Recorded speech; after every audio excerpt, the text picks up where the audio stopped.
Hey guys, my name is Matt Johnson, and my current favorite light for lighting receptions at weddings is this, the Practilite 602. But at $960, this is definitely not a cheap light, and I've had a lot of people ask me for more affordable options. Enter the Aputure 120Dii Mark II. At $745, it is still quite expensive, but definitely a step down in price from the Practilite. Today, I'm going to be reviewing the Aputure 120Dii Mark II, and I'm going to be telling you if you should purchase this light for wedding filmmaking. Of course, I will also be comparing it to the Practilite 602. And I'm going to start off this review by spoiling the conclusion, for those of you that don't want to watch me ramble for a while about lights. If you film weddings primarily, I think that the Practilite 602 is the perfect light for wedding receptions. But if you film weddings as well as other things, commercial shoots, advertisements, talking head interviews, YouTube videos, anything else like that, then I would wholeheartedly recommend the Aputure 120Dii Mark II. Want to know why I say that? Well, you need to watch the rest of this video. Let's continue with this review of the Aputure 120Dii Mark II. We'll start off in a bit of a strange place with this review, the packaging. Why? Because with most of the lights that I've bought, you're lucky to get anything more than just the light in the box. When you buy the 120Dii, you get this swanky hard-sided foam bag. Look how fancy this thing is. It holds the light, the dish for the front of it, the control box, the remote, all the cables. I love that this is included when you purchase the 120Dii. For comparison with my Practilite, it came in a cardboard box with the power cord and the barn doors. That's it. When I bought the Practilite, I also purchased a Pelican 1450 case with foam to store it, which added about $125 to the overall price. With a cost of over $200 more than the 120Dii, I really wish that the Practilite came with some sort of carrying case. Moving on, let's talk about one of the first things you probably noticed about the 120Dii, the size. Straight out of the box, at almost 5 pounds, the 120Dii is not a massive light, but you will need to make sure that you buy a decently sturdy light stand to hold it. I would also make sure you use a sandbag to keep it from falling over. I wouldn't buy some super cheap light stand and expect it to support this light. I will link to light stands that I recommend, as well as all the lights and accessories, down in the video description next to the like button. Keep in mind that the physical light isn't the only part of the 120Dii. You are also going to need to be able to run a cable down to the not so small control box for the 120Dii, which is how you handle powering and dimming the light. Thankfully, it does come with a nice strap that you can use to hang it from your light stand. In comparison, the Practilite 602 doesn't require a control box, and all of the controls are built into the side of the light, making it noticeably more compact to transport. You should also know that this light's 5-pound starting weight is not even its final form. In fact, one of the reasons people love this light is its near infinite level of versatility. Aputure makes a lot of useful modifiers for this light, and because it uses a Bowens mount, you can actually add a ton of accessories from other manufacturers to this light as well. This versatility is going to come at two costs though. First, the 120Dii really is going to get significantly larger and heavier when you add these accessories. Second, this versatility has a literal cost. These accessories are not cheap, so you're going to need to be ready to spend some money to kit this light out. Straight out of the box, you get a small beauty dish to put on the front of this light, which leaves the front LED chip exposed. If you want to use this light to brighten up a reception dance floor, you are going to need to purchase accessories to cover up this chip, unless you want to deal with wedding guests complaining that you are causing actual blindness using this light because it's so bright. And this is the point where the Practilite 602 really starts to shine as a wedding filmmaking tool over the 120Dii, in my opinion. Out of the box, the Practilite comes with a Fresnel lens on the front. It has a beam focusing knob on the back. It comes with barn doors that you can use to block the light from spilling off onto the dance floor. And the light will accept Pro Photo light modifiers. Oh, and you can adjust the color temperature too, which is amazing. Let's compare these features to the Aputure 120Dii. As I said, you do get a nice big case to store it, with a beauty dish for the front. There is no way you can focus the beam of this light out of the box though. There's no Fresnel lens either. Thankfully, Aputure makes an accessory Fresnel lens with a focusable beam that you can put on the front for $120. Want barn doors so you can control the light spill on the dance floor? Those are an extra accessory as well that sell for $60. Out of the box, the 120Dii costs $745, whereas the Practilite 602 costs $965. But to get the Fresnel lens, focusable beam, and barn doors, you're going to be adding $180 to the cost of the 120Dii, bringing it to a total of $925. Suddenly, the cost of the Practilite Practilite isn't sounding so crazy, is it? There's a lot more that goes into a light than just the accessories available for it though. One of the most important things you need to consider is the light quality. The 120D and Practilite 602 both claim to have a CRI in the high 90s, and I have zero complaints about the quality of skin tones and colors I'm getting from either of these lights. They are both beautiful in my opinion. Unlike cheaper LED lights that I've used in the past, I've not needed to color correct out weird green or magenta shifts in my skin tones with these lights. Light quality is where I will say that the Practilite wins for me from a color temperature standpoint though.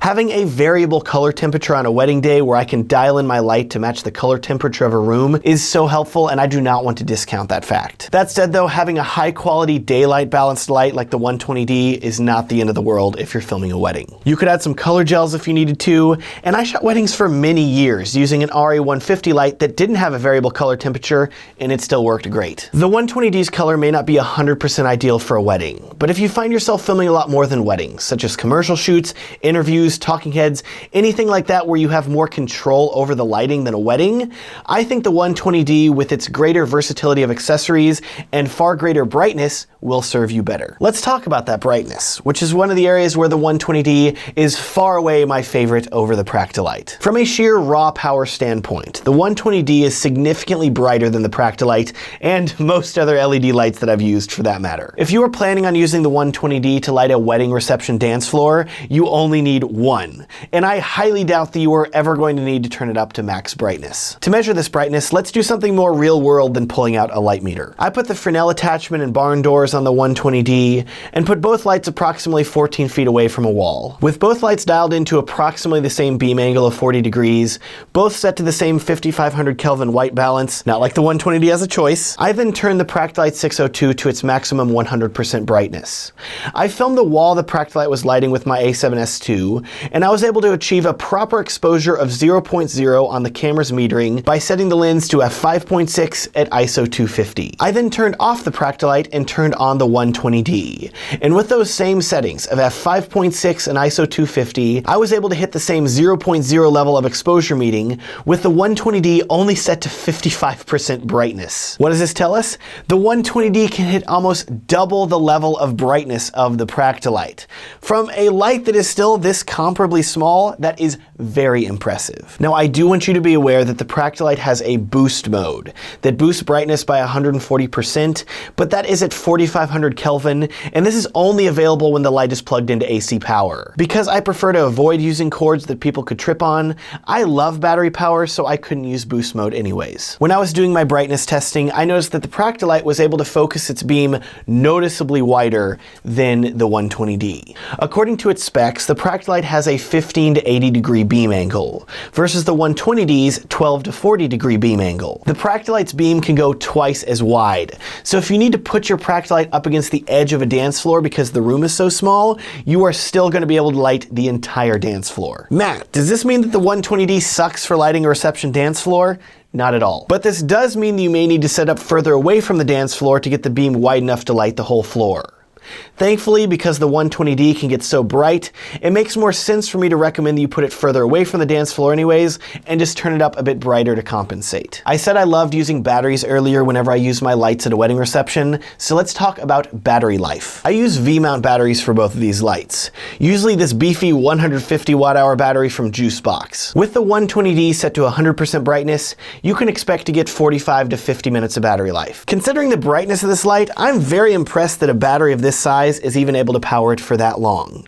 Keep in mind also that I highly doubt that you're going to need to be powering this light at 100% brightness at a wedding. I also tested the battery life with the brightness set to 55%, aka the max brightness of the Practilite. The 120D lasted for over 5 hours, significantly longer than the 50 minutes at max power. So depending on the length of your reception and how bright your light is running, you should be able to make it through a reception with one battery, but I would probably get two just to be safe. In comparison, with the Practilite set to maximum brightness, I was able to get over 5 hours of battery life. This is easily enough to get through a full wedding reception, and because I usually run my Practilite at 50 to 60% brightness, I usually end the night with over 75% of battery life remaining. The last thing that we need to talk about is, of course, wireless control of the 120D. In the very nice case that your light comes with, you're going to notice this little guy.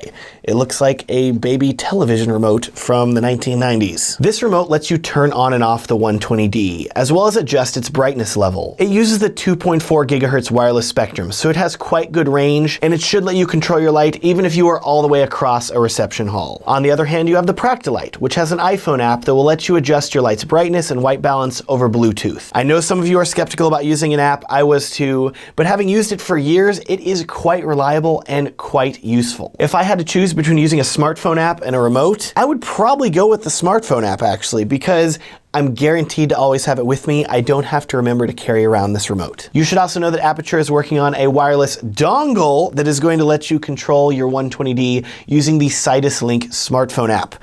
That is not available yet at the time of making this video though. So for wireless control, both the 120D and the Practilite give you a good way to wirelessly control your app. I'm gonna say that they tie in this category. Let's wrap this thing up. As I said at the start of this video, if you primarily shoot weddings and you want a compact light, the Practilite 602 is still my favorite choice. With its compact size, variable color temperature, focusable beam, and wireless control, I think it is the best spotlight you can purchase for a wedding reception. But because the Practilite is such a good spotlight, it doesn't feel as versatile to me in other areas. It does support attaching ProPhoto light modifiers, but even with a softbox attached, its limited brightness makes it feel a bit less versatile. So if you film weddings as well as other things, commercials, advertisements, talking head interviews, YouTube videos, anything else like that, I would wholeheartedly recommend the Aputure 120D Mark II as the light that you should buy. It is significantly brighter than the Practilite. Aputure makes amazing lighting modifiers that are easy to use.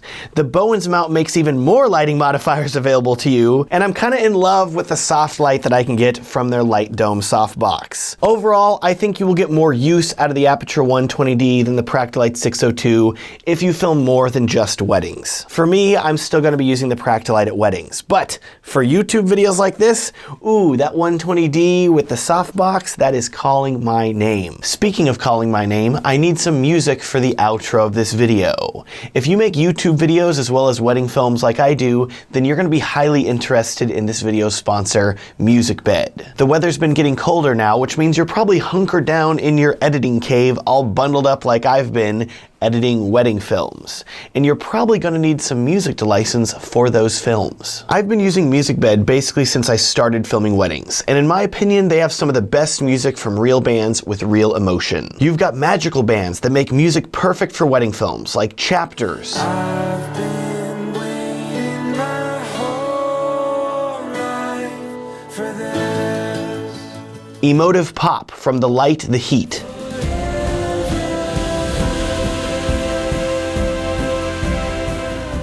and one of my new favorite bands, East Harbor, bringing all of the funkadelic vibes to your wedding reception edits.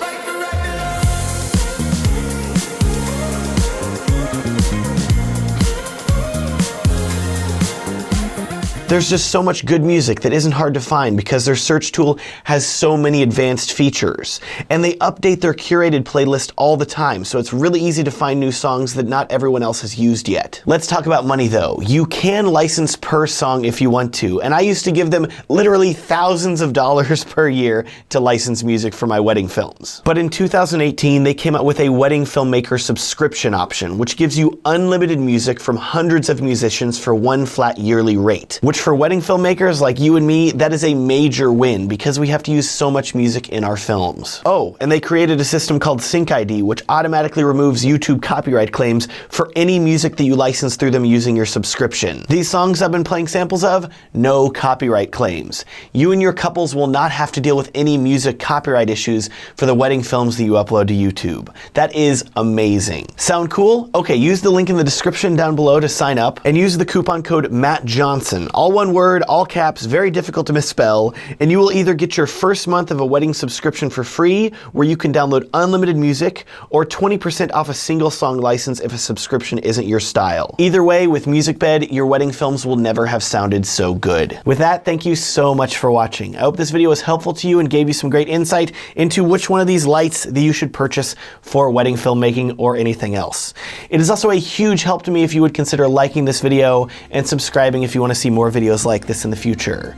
Do you want to see more lighting videos, possibly cheaper lights than this in the future? Please leave me a comment down below and let me know. Thanks so much for watching and have a good day.